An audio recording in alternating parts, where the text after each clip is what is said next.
Dior 2025-ci ilin Pre-Fall qadın kolleksiyasını bugün, yəni 15 aprel tarixində Yaponiyanın Kyoto şəhərində yerləşən tarixi bir məbəddə, Toji məbədində təqdim etdim. Kolleksiyada mədəni sintez özünü göstərdi. Dior'un klassik estetikası ilə Yapon ənənələrinin harmonik birləşməsini gördük.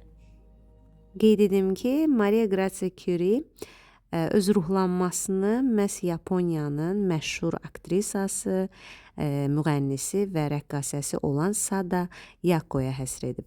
Maria'nın da nə qədər güclü bir feminist olduğunu artıq bilirik və o qeyd edir ki, bu aktrisa Yapon mədəniyyətinin qərbdə yayılmasına çox böyük rolu olub.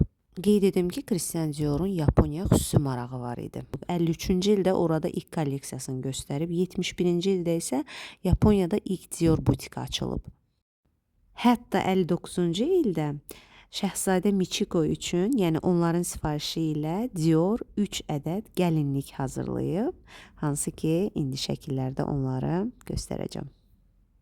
Ümumiyyətlə 53-55-ci illərdə Dior'un müxtəlif kolleksiyalarında biz Yapon mədəniyyəti, motivləri və parçalarını görə bilərik.